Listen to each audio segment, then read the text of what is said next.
It's the Locked On Flyers podcast for Thursday, May 2nd. Your daily dose of Flyers news, analysis, and high quality content that's talking draft meeting process. Good stuff.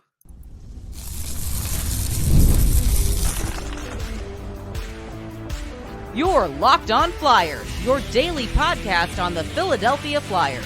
Part of the Locked On Podcast Network, your team every day. Hey there, and thanks for making Locked On Flyers your first listen every day. I am Rachel Donner. You can find me on Twitter at rmiriam. I'm here as always with Russ Cohen, who's on all your favorite social media apps at Sportsology. We are at Locked On Flyers on Instagram, Threads, Blue Sky, and Twitter as well. Today's episode is brought to you by Monopoly Go. I admit it, I have the competitive side, and I'm a big fan of Monopoly Go, the mobile hit twist on classic Monopoly. Join your friends and download Monopoly Go, now free on the App Store or Google Play.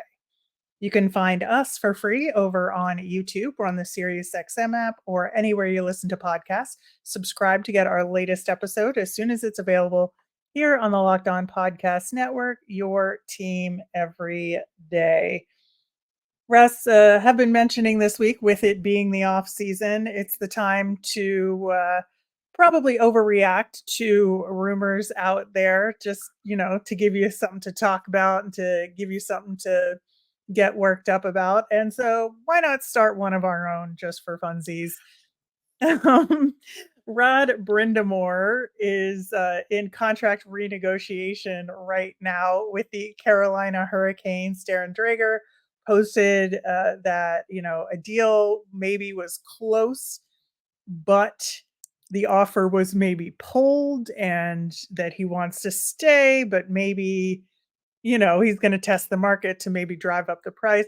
Let's start a Rod Brind'Amour to the Flyers as head coach rumor, shall we? Sure. But we know that's not going to happen. But I mean, No.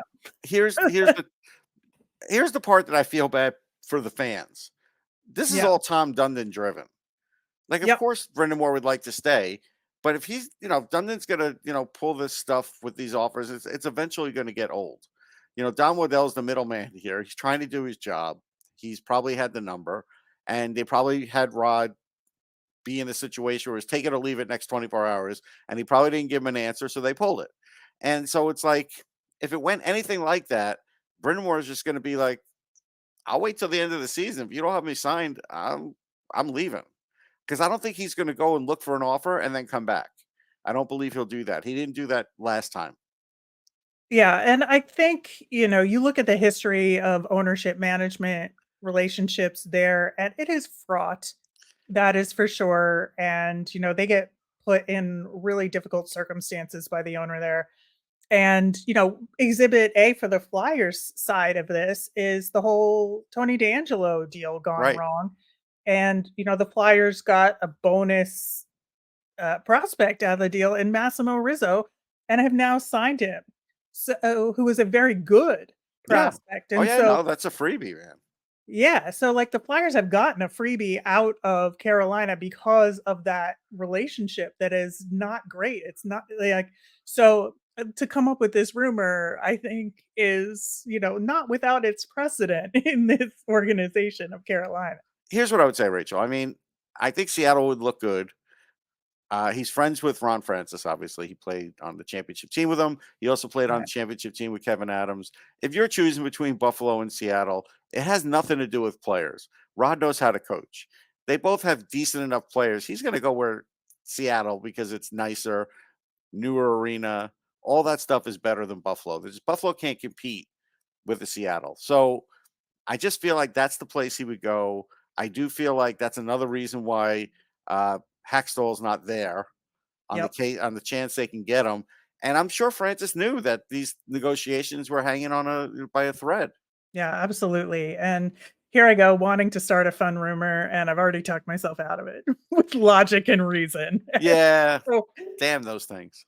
I know. All right. Speaking of logic and reason, though, people should go check out my Twitter feed just for telling them that I voted for Connor Bedard first for the Calder. Minnesota Wild fans don't want to hear it. They're like, "Oh, Brock Faber's the easy choice," and it's like, really, is he? Nah, and there are some wild people are saying wild things. Oh, this is just all for show, and the NHL tells them who to vote for. No, no, none of those things are true. But all I can tell you is this: if you're basing what Brock Faber did off of Connor Bedard's plus minus, if you're going to count plus minus against him, go find something else to do in your spare time. Honestly. Yeah, we'll get more into the NHL Or award we won't, because I don't know if nominees I'm going to want to so get far. destroyed by other Well, fan bases just for the fun of it. I don't mind having a real conversation, but these people just want to dump on you. well, there are some other awards that had their nominees come out this week. We're going to talk about them on tomorrow's show. And I may or may not tell you anything. Well, I'll tell you who I would have voted for There you if go. I had a vote in the process. The Flyers draft meetings. We've done a couple like intro to the draft episodes so far, and you can go back and look at them in our feed. But I think, when it comes down to building a draft board, there is a process, and these final meetings where everybody comes into the room and makes their case in terms of who they should rank above others and why, and all of that. I feel like there's a lot of mystery around that, around the NHL. So not just, for the Flyers specifically, but what is the process? Like, what goes into all of these meetings? Yeah, so let's say a team like the Flyers has 15 scouts around the world, right? It's hard to get them all in one place at one time. So usually they do it a couple times a year. And my tip off for the Flyers is, like, I saw Sammy Kapanen for the first time this year a couple of weeks ago. So the Flyers probably had everybody in a couple of weeks ago to kind of get their notes and get their scouting and get that going.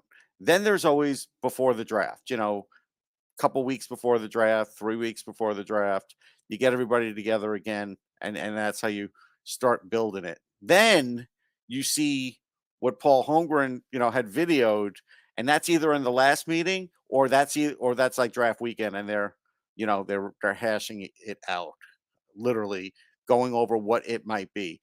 So, and I talk to a lot of different people, and you're never going to get all the information out of everybody, but just to kind of give you some information, a lot of times teams don't have lists past 100. They just don't.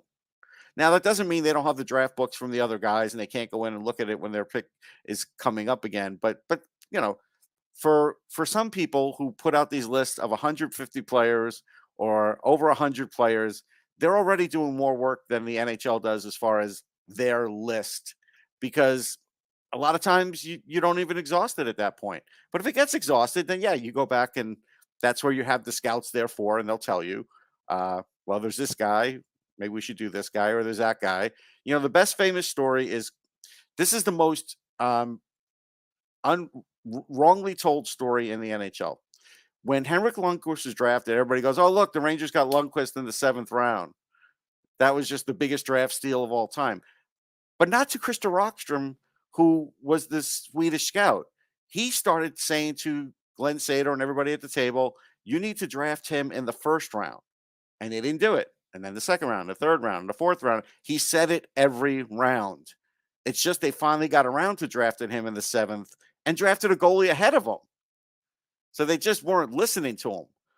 But that doesn't mean somebody was really a 7th round pick. Like, Lundqvist was not really a 7th round pick in that scout's eyes. And so that's how it goes. And I know there's always thoughts that sometimes the guy who yells the loudest gets the pick. No. But the good GMs don't have much input at all.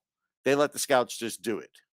Once in a while, though, you'll see something like Holmgren did on that series, where he looks at the board and says, something's wrong here. Rethink this. But most of the time, the GM is not going to make the pick himself. So that's another one of the biggest misnomers in hockey, when fans say, well, it's, these are Hextall's bad picks, or this guy's bad. No, it's the scouts. They're scouts from all these different areas. Yeah, well, there is sort of the buck stops here mentality with the GM, that all these people give all this information, but ultimately the GM has the final say, and you have to hang your hat on what that individual's decision is. Right. So, like, years ago, when Kyle Dubas kind of ripped up the scouting book, it seemed, and just went with his own picks as a brand new GM and didn't want to go with like Mark Hunter's picks. It happens. but that's something severe. That's something very severe, and most of the time doesn't happen that way. Once in a blue moon, you might see a GM say, "Yeah, I'm taking this pick," and once in a blue moon, you hear about it and you find out if it was successful or not. But most of the time, it's not the case because the smart GMs know they're not seeing these prospects a lot. Like Danny goes to 3, 4 tournaments, but he's not there 50 times to see the same players in the OHL, let's say. So you have to at some point acquiesce to those guys and listen to them and use their expertise. That's what they're there for. If a GM doesn't, then it's at his own peril. Yeah, I think so. There is so much more to talk about on this and, who's in the room and more about, levels of influence and what the Flyers should be doing in these meetings. We're going to get to them coming up next. All right, game off. We got to pause here to talk more about Monopoly Go. I know what you're saying. Flag on the play. You already talked about it, but there's so much good stuff in this game. In Monopoly Go, you can team up with friends for timed tournaments where you work together to build up each other's boards. The more you win together, the more awesome prizes you unlock. And there's so much more to get. Unique stickers you can trade with friends to complete albums for big prizes, cool new playing pieces to travel the board with, hilarious emojis for taunting your friends when you smash their buildings or heist their vaults. Plus, Monopoly Go feels new and exciting every day with constantly changing tournaments and challenges. A ton include their own unique mini games like digging for treasure or a robot pachinko machine. And there's always new timed events that help you win big, like massive multipliers for everything you win or rent frenzies. There's always something fun to discover in Monopoly Go, so get off the bench and go download it now for free on Google Play or the App Store. Game on. On tomorrow's show, like I said, we will be talking the NHL awards so far. We'll get caught up with the Phantoms, the NHL playoffs. There's a lot going on in the league. So we're going to kind of do a weekend review of all of that and how it relates to the Flyers. Looking forward to all of that. We're going to talk about Tanner Howe later in the show, but to continue our conversation about the draft and the big meetings ahead of the draft. I think, you talk about the scouts in the room, and of course, you have the GM and assistant GM. Who else might be in that room with them and contributing to the conversation? They may have some senior advisors in there. They may have some guys that are consultants, but most of the time it's pretty locked down with those guys. And yeah, the assistant GM, who's usually the chief guy for that, and of course your director of scouting and those people. So it's usually not that big a group, but depending on the owner, he may have some extra people there. But there's generally not a ton of input from those people because they don't really see the players. Now, some of them will go there and see some film ahead of time, and so they're and talking about like those extra guys that maybe guys that you see around the rink that are still with the organization. They'll have some little bit of input, but then it's not like the other guys. It's not close. Right. Yeah. I just, in thinking about that, how that might translate for the Flyers, then, I question is John Tortorella in the room? I don't think so. But No, I mean, I don't believe he is. John, I've seen John at the draft, and he's willing to talk to you at the draft for a long period of time. Why? Because he didn't like to be at the draft. He doesn't have any input at all. He doesn't want any input at all. He's very honest about it and always has been, and I've appreciated that about him. After they draft a guy, he'll say, "Yeah, I kind of like this or that," but he doesn't interfere at all. And most coaches don't. Joe Quenneville. So, all right. So here's a little story about Joe Quenneville. Uh, at the Chicago draft a few years ago. I'm not sure if you were at that one, but there were a lot of us folks at it. And when they traded one of his favorite players, he got up and left. He just left the draft table. He was like, "I'm done with this. It's over." And that's it. And he left. And it was noticeable because everybody saw him get up and leave. And really, it doesn't matter if a coach gets up and leaves at a draft. He just did right. it to prove a point because he was just like annoyed. So that's how little coaches have to do with the draft. But look, can a coach make a difference talking to a player after they're drafted? Sure. Absolutely. Yeah, just to welcome him to the team Yeah. and all of that, I Yes. think is very important. That's one interesting difference I find between football and hockey with the draft. Because football, I mean, obviously the GMs are making those phone calls, but they always pass off the phone to the coach, and Oh the yeah. coach, I feel like the coaching staff is a lot more involved on the Yes, NFL in side. football it is. Um, because football also generally those coaches have been coordinators and everything before. You're talking about coaches in the NHL. Some of them have been assistants and stuff, but the assistants in the NHL don't have like the far-reaching um, No. meetings and responsibilities that they do in the NFL, and they're much bigger staffs, right? So, Yeah. Yeah, exactly. So, more about the Flyers and what this meeting should look like for them. And we know the Flyers have a pretty solid European scouting group. mhm. And I just wonder, when you're having the European scouts versus maybe the North American scouts, like how do they resolve conflicts between maybe those two groups? I mean, there's never usually a conflict. It's just they talk it out. And so, you know, I give my spiel, you give your spiel, and then that's where it's up to Danny to kind of figure it out. And that's where I think it's good to have those conversations because you want to see how passionate somebody is. As an example, Mark Gregg has had great success as a Flyer scout. He's been there a long Yeah. time. I couldn't even tell you how many years. But the reason he's there that many years is because he's had great success. So, do I think he has influence? Sure. Yeah, I do with that organization, but that's only because of past successes. That's what it takes. Uh, Scouts take great pride in, finding that guy. Like as an example, there was an article out there. Remember 2020 was a terrible year for scouting. You got the pandemic, you're relying almost on video. Everybody had a certain amount of views, then everybody had to stay at home. And Martin Madden, one of the best in the business, was talking about that. And so here's how he did. And his staff is great. And he's one of the legendary guys with Anaheim. Jamie Drysdale, first pick. Okay, that's good. And I saw Jamie just before the pandemic, and I really liked Right. him. Jacob Perreault, now he's only played one game so far, so we'll see. Sam Colangelo's played 3. I liked Sam Colangelo, Mhm. big guy who could score a little bit. And those are the guys so far that have made it. And you know what? In a bad scouting year, that's pretty good. And so like that's something where, you look at the Flyers and the last few years, they beefed up their scouting. Now, are they ahead of the pack? No. Are they below the pack? No. They're like middle of the pack.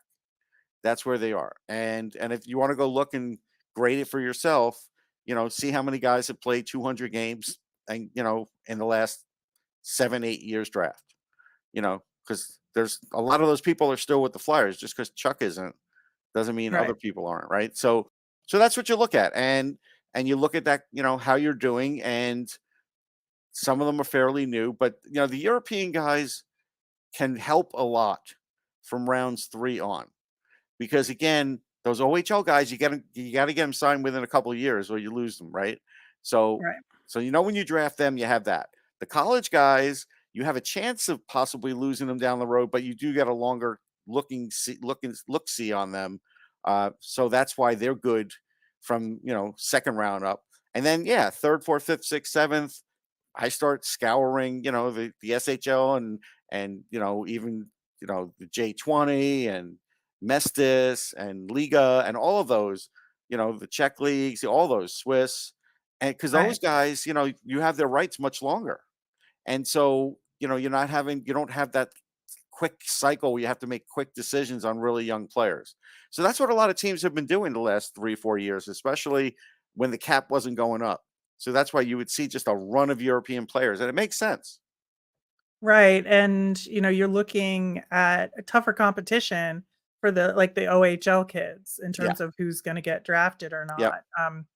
Which I think in my eyes has raised the level of the OHL, in my opinion, in terms of the level of play Hmm. and the accuracy of like translated ability between the OHL and the NHL, just because the opportunity is smaller than it used to be, given the teams scouting more heavily in college and in Europe. Yeah, the only thing that the OHL is maybe hurting in is Canadian goalies, right? Yeah. But other than that, no, Well, they're that's doing been great. a long trend Right. But otherwise of they're the lack doing of high-end Canadian yeah, goalies. otherwise they're doing great. In this upcoming draft, I see a big run on WHL guys. I think the WHL has Mhm. come on in recent years, and the Q unfortunately is at the bottom. Yep, I would agree with that. All right, well, one of the guys in all of these lists that we certainly hope is on the Flyers list is Tanner Howe, and we will be talking about him coming up next. It's winner all take all time in the NBA and NHL, and FanDuel's giving you a shot to bring home a big win of your own. Right now, new customers get $150 in bonus bets with any winning $5 bet. That's $150 to bet on spreads, money lines, player props, and more. That game was crazy the other day between the Sixers and Knicks. I'm going to tell you to take the over in the next game. I just have a feeling because that game was close for a while. Visit fanduel.com/lockedon and make every playoff shot count. FanDuel, America's #1 sportsbook. So Tanner Howe, he is a forward, and I think that we're looking at him in a second round pick option. You could maybe say a reach to that second first round pick, but we're really looking at him primarily for that second round compensatory pick option here in the aforementioned WHL, which we just talked about going up in people's mind is a player for the Regina Pats. Was the captain this past year, and he is a little bit further along in his development in the sense that he's older, right? His Mhm. birthday is in November, so he's been 18 since November. So physically, he's had the advantage of time to get further along than some of his peers. But like, why did you want to talk about him? Because I think he's really good at a lot of things. And so, yeah, if you're picking bottom of the first or somewhere in the second and you like Tanner Howe, I don't think he's going to be a center. Not because he's 5'11. I just don't feel like it. But he's a really Mhm. good passer. He's a pretty consistent scorer. He's got speed. He's just got that good all around talent. And I looked at some of his stuff on Instat. Besides playing in all situations, 55% shots on goal, 47% puck battles won, 1.82 hits per game. Like that's the kind of player that the Flyers would like, and a lot of teams would like. He's not a wallflower. He definitely can create offense. Is he a top liner? No. Could he be a second liner? Yeah, maybe on the zenith, but he's probably a third liner. But he also could play fourth line based on these other attributes. And that's where you look at a Right. guy like that and you say, all right, this is a kind of like a safe pick like a Scott Lawton would be back in the day. And you have to just Right. decide where would you like to pick a guy like that. Yeah, it was interesting because I did think about Scott Lawton when I was reading about him specifically, just because he's a bottom six kind of like mix and match, plug and play kind of guy. And especially having a lot of that two-way game, I think he's somebody that you could maybe plug into the penalty kill Oh yeah. here.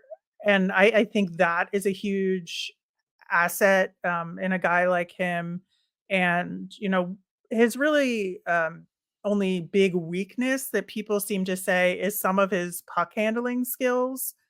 Um, you know, I, I'm not sure if that's legitimate or I not, think that's but old. He's gotten better at it this year. yeah, And I think he's more confident with that and he's shooting more. And those are good signs.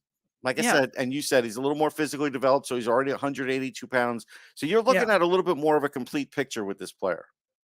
yeah. I think it just seems like he's a guy that might be a little bit more predictable in terms of Yes. their growth and path to the NHL. Has he been going up in the rankings or down or staying put? Like, is he I think he's just been one of those staying put. guys? I think he's been staying put. I think he is going to be a guy that the combine might matter for, not so much for the testing, but for the interviews. Mhm. I think he will give strong interviews. I've not interviewed him yet to date, but I feel like he, because he's a captain and kind of gets it, is a guy that I think Mhm. after GMs talk to him are kind of like, yeah, you know what?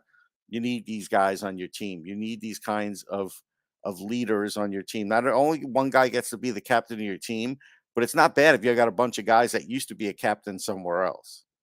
Right, right. And that's also what stood out to me, that despite him not being like a massively, prolific scorer. I mean, he don't get me wrong, a lot of points this season, Yes. 77 points in 68 games. That's pretty good. Yeah. So, I'm not going to discount that at all. Obviously, with him it's more heavily weighted toward the assists than the goals, because he's not primarily a goal scorer, but I do think you need these specialty situation guys, and you need somebody with confidence and physicality, and you have to be confident to be the captain of a team in the WHL. And I think that it's just he's somebody that I would absolutely consider with that second round pick if he's still on the board.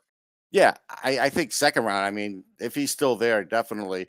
I still would look at him even with the last first rounder because, again, depending on who's there, uh, they might want a safe pick. I don't know who they took with their other one, right?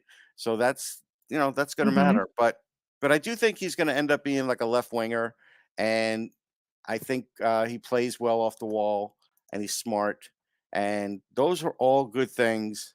But yeah, he's probably going to be one of those first guys on day 2. Most likely that's where he ends up. And, maybe the Flyers trade up and get him, because they say, okay, our pick is in the middle of the round, but we got to get to the top of the second round. That's fine. If you like a guy like that, go get him. Because again, I feel like you need these kinds of guys. Not everybody can be fancy. Not everybody could be super skilled. You need a lot of these guys. Yeah, and I think that he just kind of fits the bill for what the Flyers need in terms of the rebuild and the timing, because Right.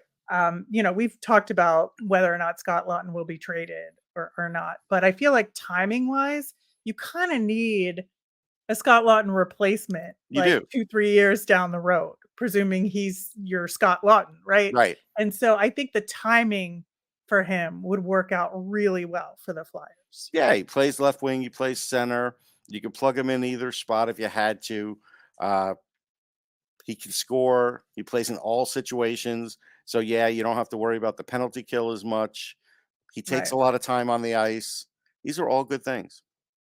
Yeah, I think so. And that's what appeals about him, to me personally, is just I think he can fulfill a lot of different roles, and the timing seems to be really good for him, and his development relative to what the Flyers need. But yeah, he's another guy I got to add to the list. Once Adam, again, we talk about all these guys over the course of the off season leading up to the draft. I get attached to them all, and then they go to other teams, and I get sad. and they start But scoring against your team, and you're like, oh, yep, I like that guy. I Yeah, love that guy.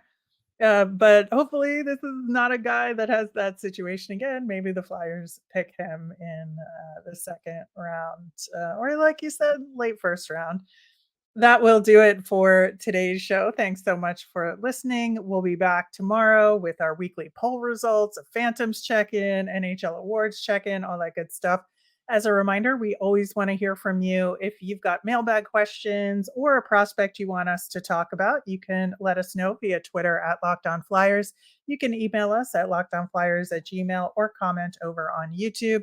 I'm Rachel. I'm on Twitter at rmiriam. That's RMIRIAM. I'm Russ. I'm at Sportsology, SPORTSOLOGY. Locked On has launched the first ever national sports 24/7 streaming channel on YouTube. It's also available on the Amazon Fire TV channels app. Locked On Sports Today is here for you 24/7, covering top sports stories of the day with local experts of Locked On, plus our national shows covering every league like Locked On NHL. Find Locked On Sports Today now available on the free Fire TV channels app. Have a great day, everyone.